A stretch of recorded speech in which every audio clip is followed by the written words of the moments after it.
Okay, I got a special request. Headsets. How to install them. I'll be removing this headset and putting on this headset.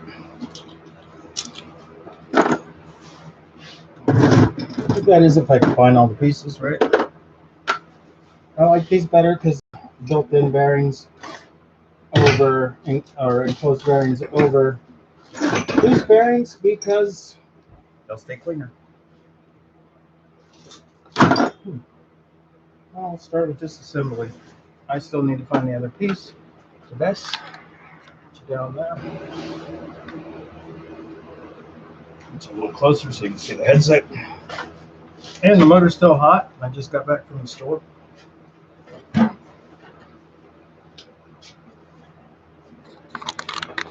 Well, when Cody makes it, we will start changing the headset. And I'll start messing with the camera. Here's the headset right here. Yeah. See it better that way? Right there. That is the VP. Changing it out to enclosed bearings like this. Built-in cup. Pop the old cup off. Find the other parts. Wait for Cody. Let me hit him up on Facebook.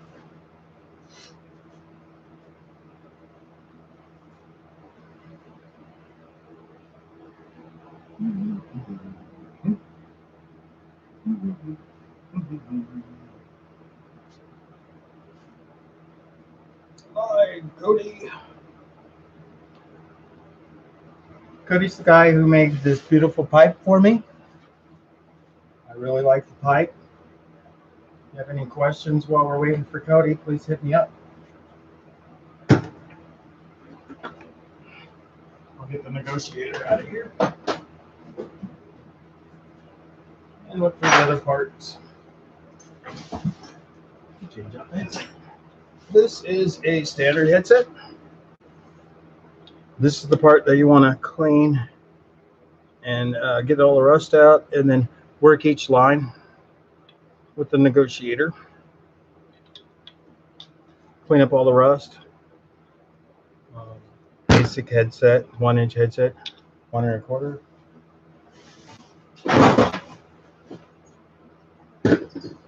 While I'm waiting, I can adjust this. A little loose on the ride.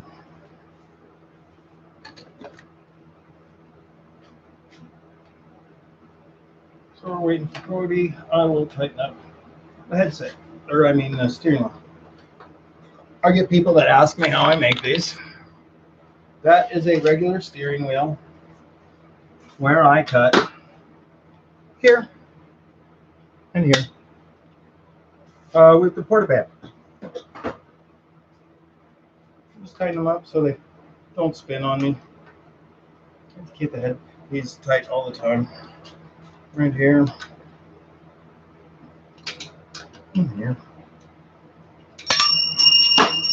And Butterfingers. Butterfingers!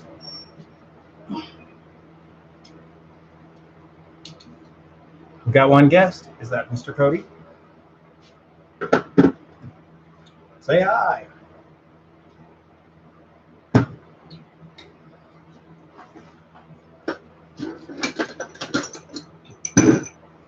going to be perturbed if I can't find that when I'm taking this off. Oh well. Let's start. Okay, cool, Cody. First thing, we'll take this off.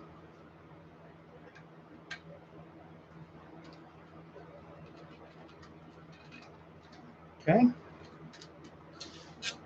This is how I installed this one. I cut the pipe to here and then put on one of these spacers. And what you want is, see how I'm level? You want to be a little bit less than whatever your spacer is. You can stack these as high as you want to go. But what you want is that spacer to be just a tiny bit taller so that when you pull this down, it's going to hold tighter. That's what holds it. And you'll see here that I'm pretty level. I've always wanted to, take a grinder to it. I use these to cut my forks though. 2 5/8 pipe cutter works great. Cuts a lot. For fine adjustments like this, I'd probably just I'm going to use a grinder. Grind it down a little bit. But it has that. And that's all there is to it, Cuddy, man. What's your question? Hit me up. Hit me with the question. The man himself. Yeah, I rode this bad boy down to the store. Oh, you should have felt her. Man, I was spinning that clutch. I was like, whoa! I so toasted it. These things toasted. I'm going to switch it out to the Fancy Pants Ryan metal clutches. Look like a brake pad. But what's your question on doing the head plate or doing your headset?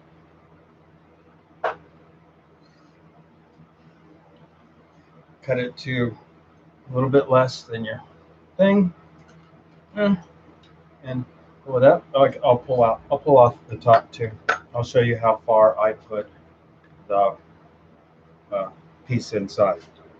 You want the piece inside? Let me show you how far. That far. So when you tighten it up, it will drop some.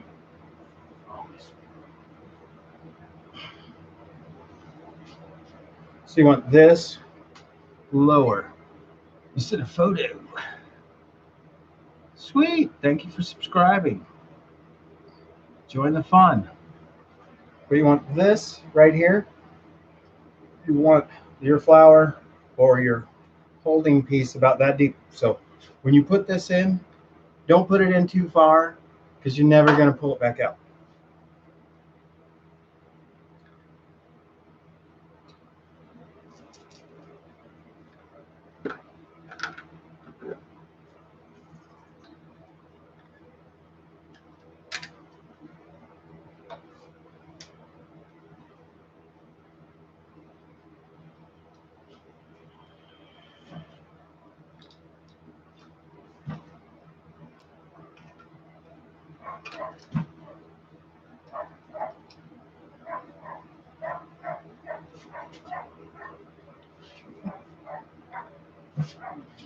Here, this side, one on this side.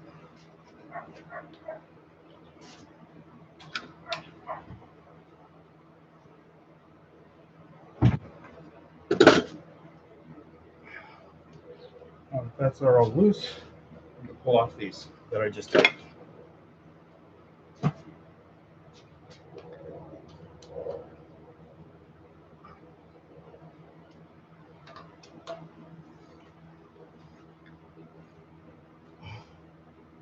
How far did you go?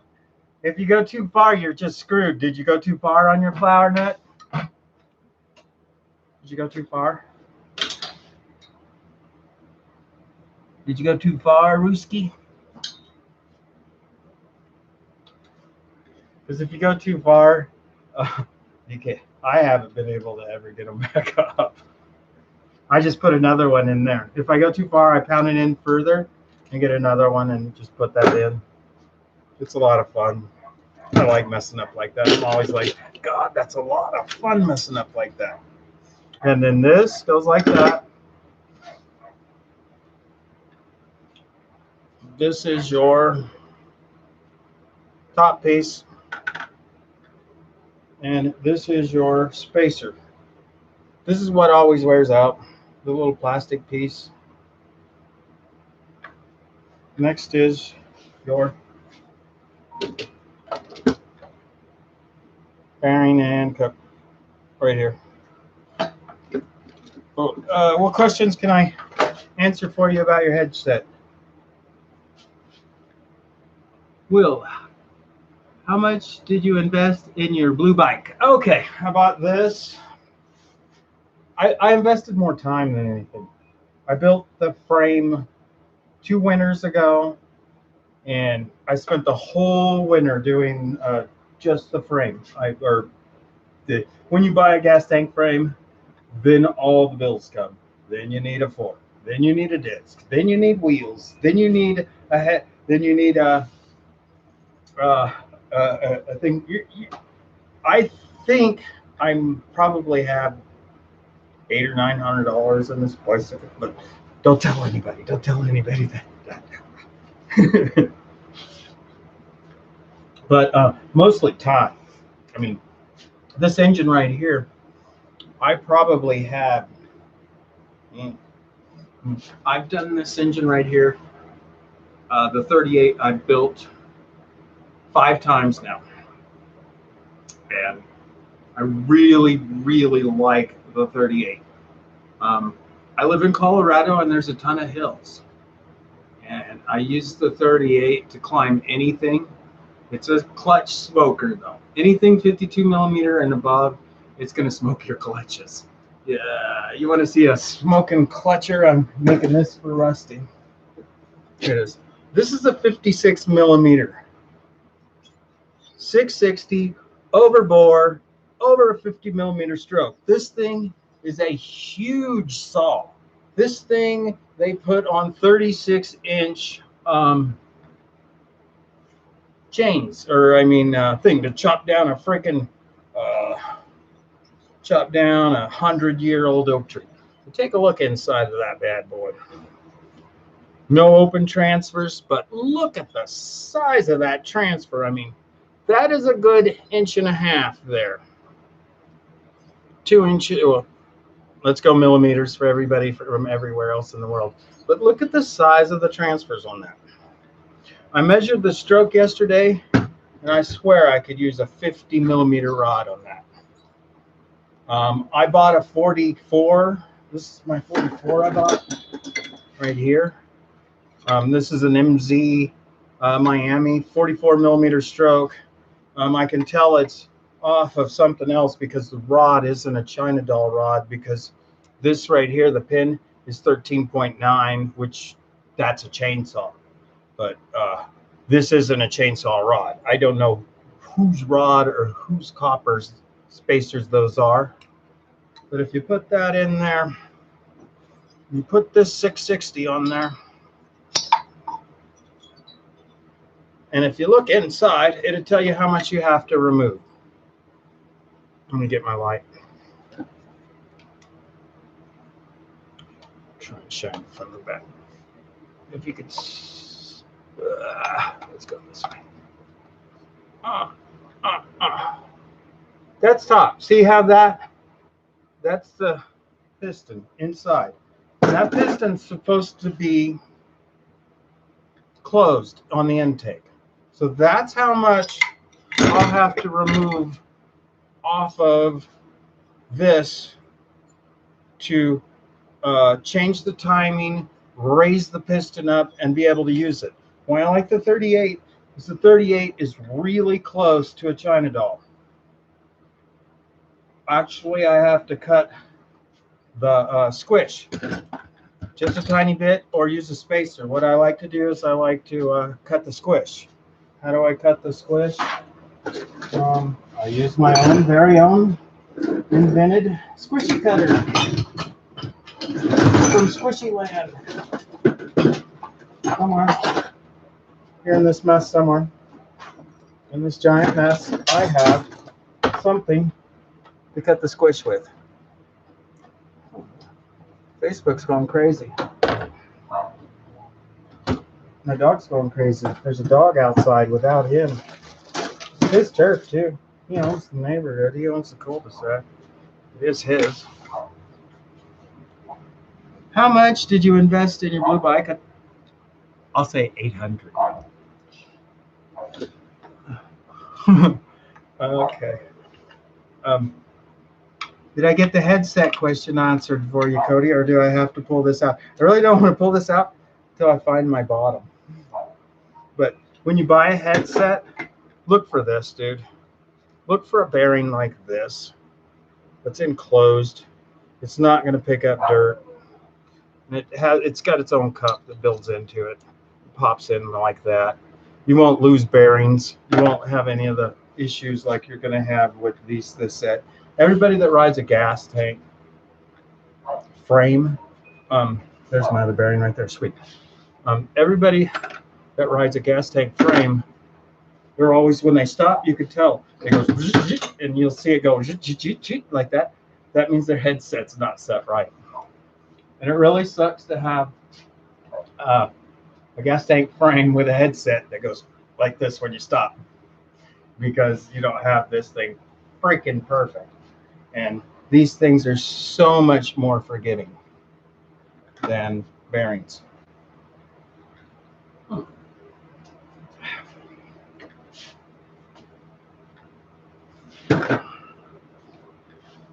I like it when I do gas bike stuff.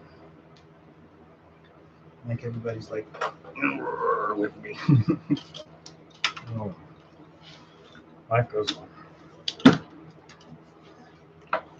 Okay, I'm gonna pull out the headset.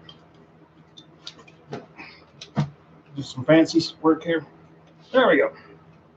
Okay, here's your forks. Stay. Okay, here's your how you pop these out.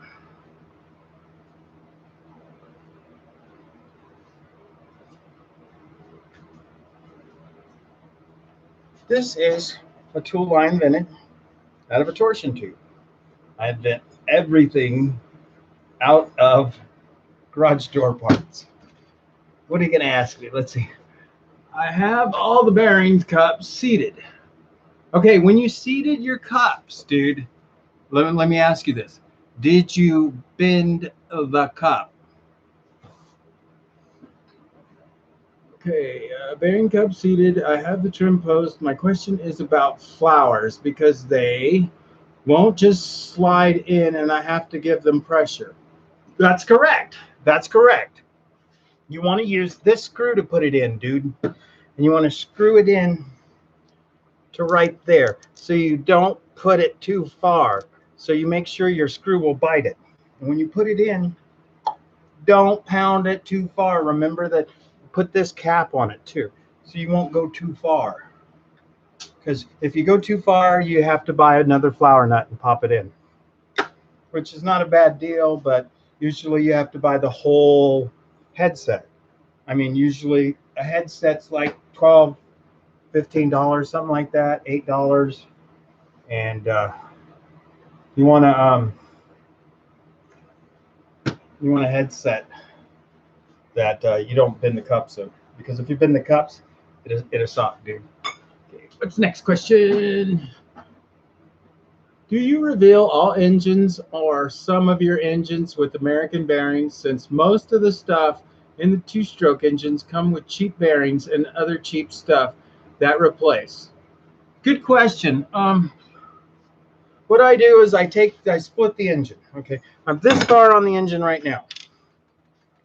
This bearing right here, that's a good bearing for a cheap China. It's got a case, there's no slop in it, and the clutch fit tight. I look at each one and I judge. And on the crank bearing, I really spin it to see if it's a good bearing. But what you want to make sure is there are no zinc bearings on the crank side. If you have zinc bearing coating on the crank side and you break 10K, those bearings will come out. I guarantee you. And who's the last person that passed me zinc bearings was BMW. Passed me zinc bearings in the case last time. He's got old Zetas with the ZL40 crank. Next question. Okay, yes, sir. That's the answer I was looking for. Yay! Ooh. So glad, man. I can't wait to see your bike, dude. I'm going to do your engine, dude. This is your engine, dude. I just have to whip up Dan's first. But yours is next. And you did pick a tough one, dude. I mean,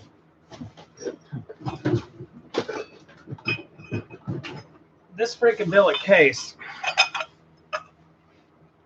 Here's your billet case. And I can talk about the billet case if you guys are interested. This is the inside. The part I don't like is there's no step.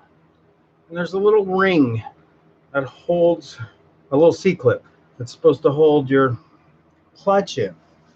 Right? Here's your clutch. Okay, your clutch is going in right here. Right? Okay. What's going to hold that in? See there? You're going to pound that in. Right? And then you're going to put in a clip first before you pound it in. That. And I know what's going to happen. Okay, I can't guarantee I know what's going to happen. But monsters are really tough on clutches. I swear to God, dude. They are. Look how nice. That's California Motors bearing there, dude. I like California Motors. Zane Smith, when he switched the cranks over to the Runwell or whatever those are, I mean, they're nice. This right here is a balanced crank. I mean, compared to everyone else's, because I spin them. And that's freaking pretty balanced for a China doll. And that's a nice clutch for a China doll, too. I mean, it's spinning pretty good. How'd any pipes come out, Rusty? How'd the new pipe? Okay, let's talk about this guy. This is a TS400 with the squishy cut. Light time.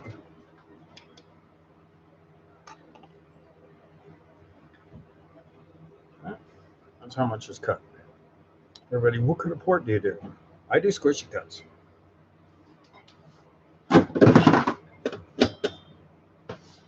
But hey, I'll talk to you guys later. I'll rebuild the headset eventually. But I'm going to take a break. Please subscribe. Please join me. Please subscribe. Please like if you like. And I'll see you on the next live video. I'll drop everything too.